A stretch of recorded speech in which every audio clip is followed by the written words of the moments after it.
Okay, so this is the second time my camera has randomly stopped, so I'm going to have to...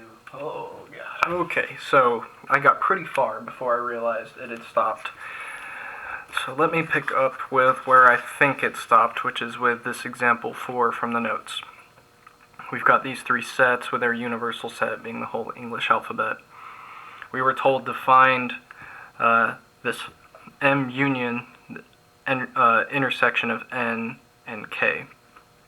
So we're going to use our knowledge of how grouping symbols work. It's going to work the same way here as it does with operations with real numbers. So we're going to find this first. N intersect K. That means finding the common ground between this set and this set. And I found it to be the letters O, N, and E, because those are the only three letters they're sharing there. So they don't share the M, they don't share the Y, and that's it. So we can start with you can compare with the smaller set, right? Makes it easier. Now what we do is to find the entire thing, we glue this set, O-N-E, which is living here, we glue it together with the set M. In other words, we write all the things from M, and then we write all the things from this set, we add them together, we glue them together. The only thing we need to make sure of is that we're not copying any repeated letters. But there are no repeated letters here between M-A-T-H and O-N-E, right? So no need to worry too much there. Okay. Now the second one, let me do that. The second part of this example said to find the intersection of M and this set, which is the union of N and K. So first, find the union of N and K. That means take the set N and the set K and glue them together. Now, they do have common letters, so we need to make sure we don't double copy those. So take a second, see if you can get those letters written down. And this is the set you should get for N union K. So we're starting on the inside here, N union K inside this parentheses, grouping symbols here. So I wrote all the letters from N, which is M-O-N-E-Y, and then I wrote the letters from K, but I'm not double copying that O, N, or E from the word investor. So you notice the N is missing, the E is missing, and the O is missing, because it's already been written here. You don't want to double copy those letters. Now what I do is I want to complete this problem, I want to take the intersection of the set M, which remember was the letters M-A-T-H, and intersect it with this set. What letters do they have in common? Well, just the M and just the T. The A from math is not there, and the H is not there in this set. Oops. So their intersection is just that set, MT. And as bonus, what is the cardinal number? What is the cardinal number of this set? Well, it's just 2, because there are only 2 elements there. Okay. The next thing was disjoint sets, so a vocabulary word that we're using here. And it's a vocabulary word that you'll find yourself using in regular conversation, even outside of math. 2 sets are disjoint if they share no elements. Okay, so that's more of a general colloquial way of saying it, not getting too technical. It's not even really that mathematical, right? 2 sets are disjoint if they share no elements. Okay. Getting a little bit more mathematical here. 2 sets are disjoint if their intersection is empty. So this says the same thing. I'm just getting a little bit more technical here. Their intersection, because now we know what intersection means, right? So they're disjoint if their intersection is empty. That means they share no elements, sure. Even more technical with math symbols. The sets A and B are disjoint if A intersect B is empty. So it says the same thing. Their intersection, which is A intersect B, that's how we say the intersection of these sets, is empty. Okay. 3 different ways to say the same thing. Now, example 5 from the text said to give examples of disjoint sets. So I encourage you to try to come up with some examples of disjoint sets. It could be anything. 2 sets that share no elements. You can get creative if you'd like. My examples were the sets A and B, A being the set of all natural numbers, elements, so remember this is set builder notation. The set of all elements x, such that x is a natural number, and x is less than 4. So what numbers is that? The set of natural numbers is just 1, 2, 3, 4, 5, 6, etc. The set of natural numbers that are less than 4 is just 1, 2, 3. Okay, so the set A is just the numbers 1, 2, 3. What about the set B? It says all numbers bigger than or equal to 4. So this is the set of natural numbers 4, 5, 6, 7, 8, etc. 9, 10, 11, all the way to infinity. So they share no elements. They're very close to sharing elements because this is 1, 2, 3, and then this one picks up at 4. But they're distinct, they're disjoint. There is no common element in these 2 sets. So their intersection is empty. Another simpler example I gave was the set X being just the 2 elements AB, 2 letters AB, and the set Y being the letter Z. Clearly these are disjoint. They share no letters. And quick example said given these 2 sets, X and Y,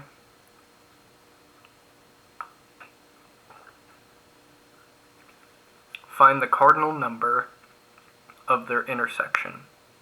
In other words, how many elements do they share? How many elements do they have in common? And you can kind of just look at these since they're already listed and say how many elements they have in common, right? First, what I did is I actually found their intersection.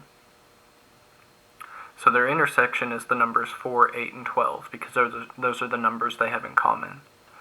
But they wanted the cardinal number of their intersection, and the cardinal number of their intersection is 3. So you don't have to find the set first necessarily, because it's fairly easy to just look at these and say, oh yeah, 4, 8, 12, that's 3. But I just like to be complete in my answers, excuse me, and write the entire set first, and then write its cardinal number. Okay, so I'm going to watch my camera more closely this time because it is not fun redoing all of this. Okay, so where are we at? We are at De Morgan's laws. Okay, De Morgan's laws.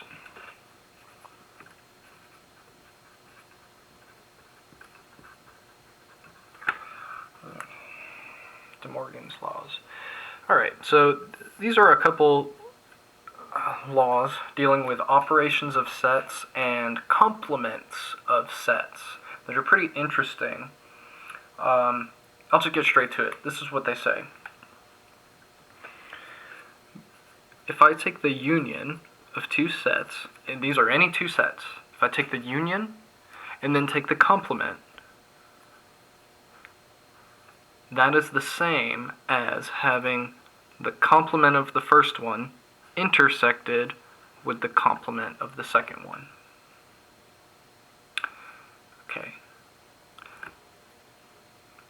We'll call that De Morgan's law number 1. There are 2 laws here. Let's see if this makes sense to us. Let's recall what complement means and everything. Let's do a little proof of this.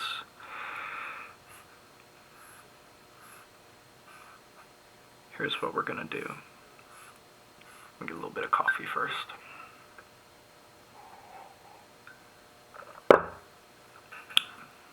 Okay, I've got 2 arbitrary sets, A and B. I'm going to, on this side, I'm going to try to draw what's happening here. And on this side, I'm going to try to draw what's happening here. And if the pictures match, that will have convinced me that this is a true statement. Alright. Where'd my red marker go? There it is. Camera's still rolling. Good. Okay. A union B A union B is all of the stuff in A or B, right? Let's get a picture of what A union B is. It's that. Right? Can we see that? Yes. This is A union B. But I want to get the complement of A union B. And remember, the complement of a set is everything that's in the box in the universal set, but not in the original. Right? So the complement's like the opposite. So I'm going to color everything in this box except for A union B. So that means I'm going to color in this entire box except for A union B, and A union B is just both of the circles, so I'm missing all of the circles.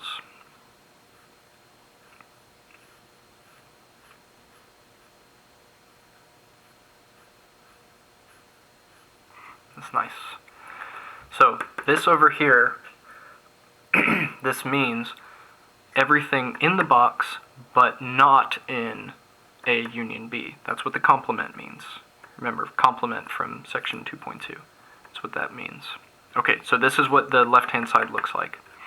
Over here, I've got something a little bit more complicated. Oops. Sorry, I don't want to get my notes out of order here. I've got the complement of A intersected with the complement of B. What is the complement of A?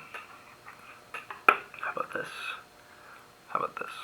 Because this side's a little bit more complicated, I'm going to do it kind of in steps. So first, let me color in the complement of A. So remember that the complement of A is everything inside this box, but not the stuff in A. Okay, so I'm going to color in the entire box except for that A circle. So that means I'm going to get B. But I can't get that like spot there because that's in A. So I'm getting all of this stuff. Whoops. All of this stuff. So everything except for that A. Okay. Now what about on this side? A B complement is everything that's in this square or rectangle except for the stuff in B. So let me color code this. This is A complement that I've done in green. Now I want to use red for the final answer, so let's use orange for B complement. This will be B complement. B complement is everything in this square except for this B circle. Okay.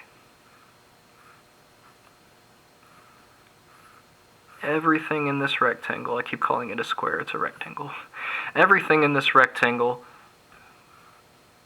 except for the B circle.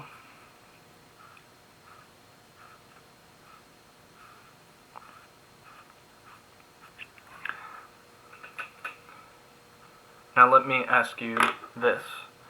Where are these the orange and green lines, where are they intersecting? Where is their intersection? It's everywhere outside of these circles, isn't it? It's all of this. It's all of this stuff. Everything out here is the intersection of the orange and green the intersection of the orange and green lines, which is exactly what we have over here. It's just this picture looks much cleaner because this side is much easier to comprehend. So they are in fact the same. They are in fact the same. So the red lines here represent the intersection of the green and orange lines. Cool. That's De Morgan's laws number 1. De Morgan's laws number 2 says kind of the opposite thing. A intersect B complement is equal to A complement union B complement. I think it'd be a good exercise for you on your own to try to prove these using pictures. Kind of do what I did.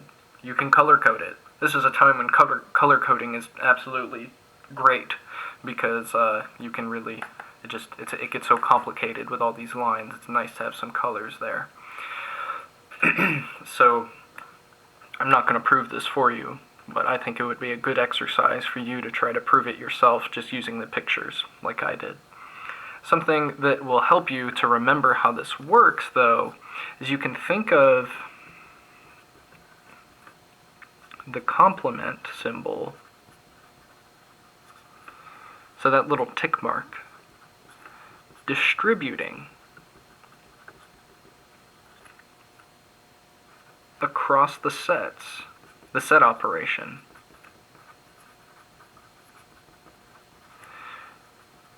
And changing unions to intersections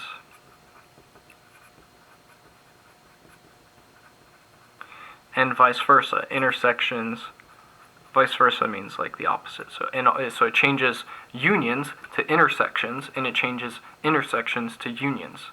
It kind of distributes, right? It's like you distribute this complement symbol to the A and the B, and you flip the set operation in the middle. It's kind of a way to remember how these De Morgan's laws work. It's almost like a negative sign on the outside of a plus problem, of an addition problem. A plus B with a negative on the outside means you negate both. Well, anyways, I guess a little, maybe not a perfect analogy, but you can think of these complement symbols as distributing and flipping that set operation, because that's what De Morgan's laws does. Let's do an example.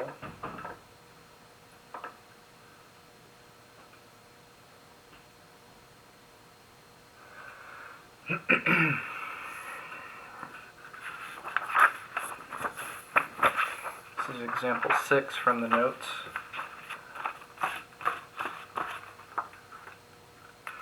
So let's just verify De Morgan's laws using these sets. Kind of showing that De Morgan's laws work, at least with these sets.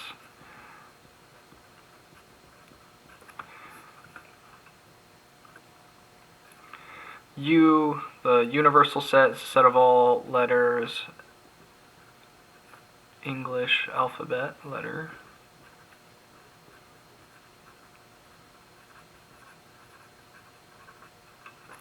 Let's let A be the set of letters that spell hound, so H-O-U-N-D. Whoops. And B be the set of letters that spell rock, R-O-C-K. It doesn't always have to be words, it could just be random letters, but it's easier to remember, I think, if they spell words. Okay, verify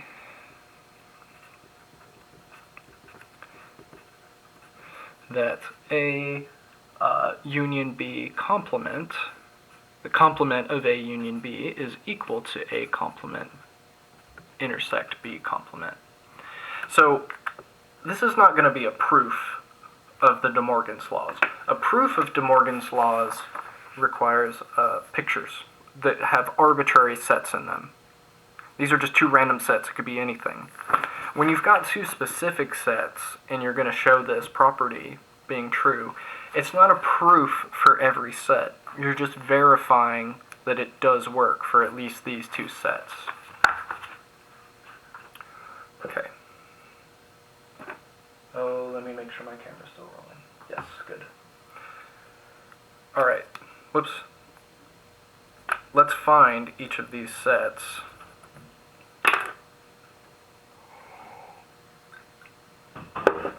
Let's find each of these sets. A union B complement. First, let's find A union B.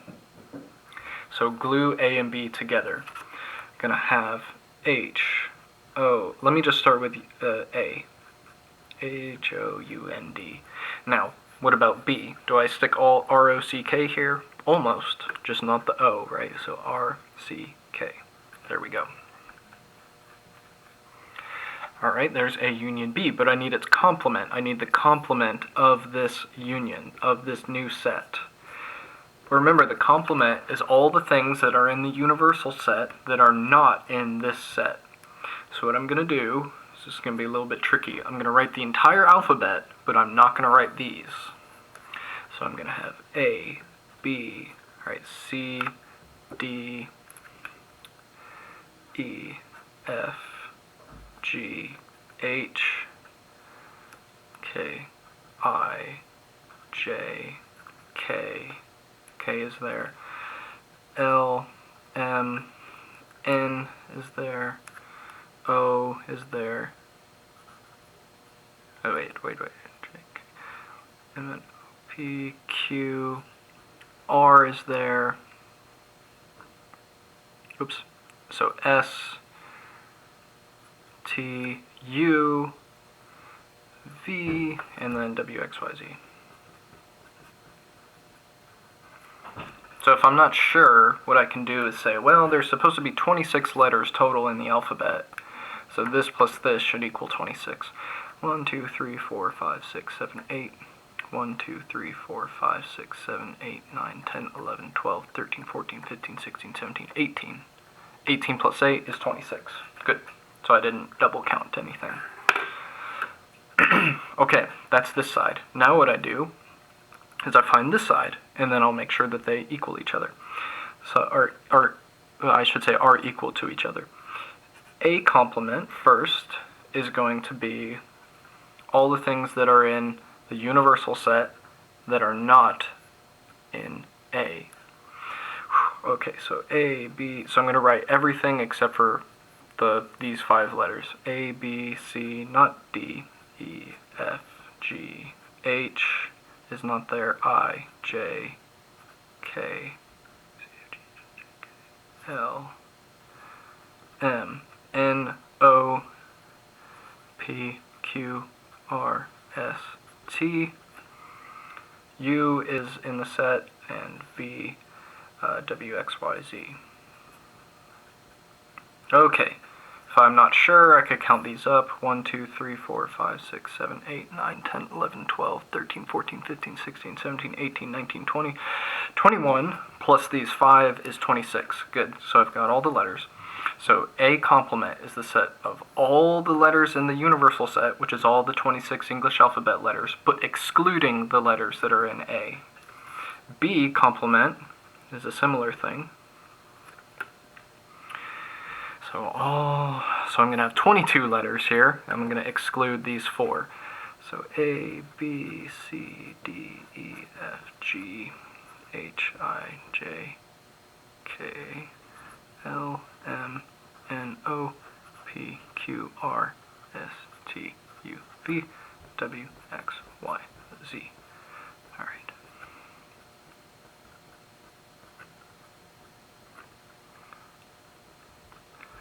So I've excluded those 4 letters. I've excluded those 4 letters, so there should be 22 here. Finally, what I do is I look at A complement intersect B complement. Which letters do they have in common, these two sets?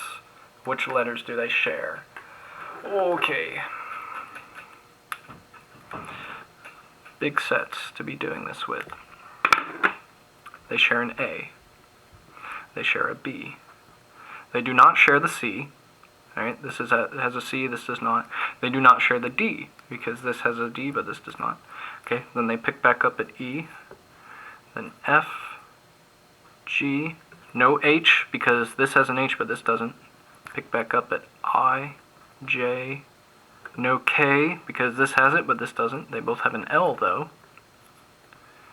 M, no N, no O, because, again, it has to be in both places. P, Q, no R, because this one doesn't have an R. So picking up at S, they both have S, they both have T. They do not both have a U, because this one is missing the U. Picking up at V, and then they share W, X, Y, Z. So, what I have is I have my right-hand side of De Morgan's laws right here. And I have my left-hand side of De Morgan's laws right here. Are these two sets exactly the same? Is this exactly the same as that? They both have here's what I'm going to do. I'm going to go like this. They both have A, yes. They both have B, yes. They both have E, F, G, I, J, L, M, P, Q, S, T, V. And then they both have W, X, Y, Z. Cool. So what we just did is we verified De Morgan's laws for these two sets. Cool. Part B says to do the same thing in reverse. I will leave that to you guys because that is a long problem. I think that you can do it though. And you should especially feel good if you are able to prove that second De Morgan's laws using pictures like I did here. If you can do that, then you really have an understanding of De Morgan's laws. Alright, last thing says extra practice. Let's see what that's about. Use Venn diagram on page 70. So I got my textbook here. Which Venn diagram? Okay, the one at the top. Which students played only tennis? Determine which students played tennis or volleyball. Which students played tennis and volleyball. Find the number of students that played tennis or volleyball. Let's do it. This is problem... These are problems 30 through 33, page 70.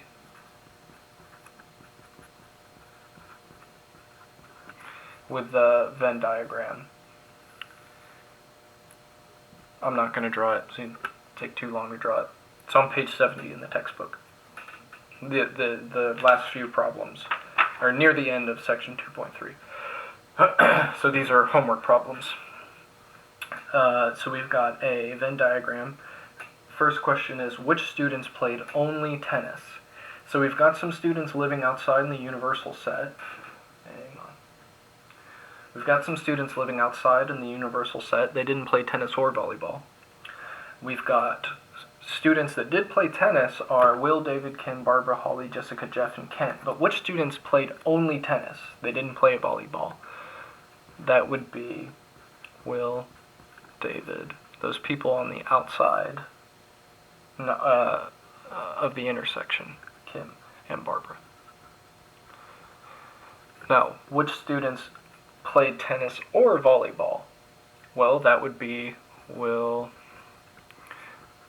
David, Kim, because it says or, so they could be only playing tennis, or they could be in the middle, where Holly, Jessica, Jeff, Kent are, or they could be on the other side where they only played volleyball with these people. So, who played tennis or volleyball? Well, all of these guys. They played tennis, they played volleyball, and they played both. So, they all satisfy that statement. Which students played tennis and volleyball? Which students did both? Well, that's just the people in the middle.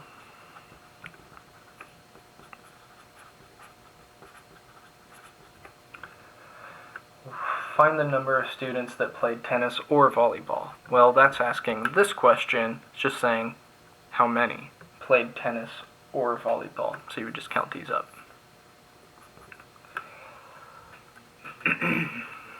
Cool. Nice little extra practice there.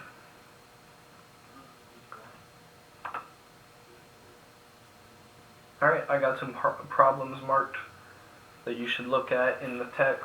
1 through 5 odd and 25 and 27. Those would be good extra practice in addition to your Hawks homework. Alright, that is it for 2.3.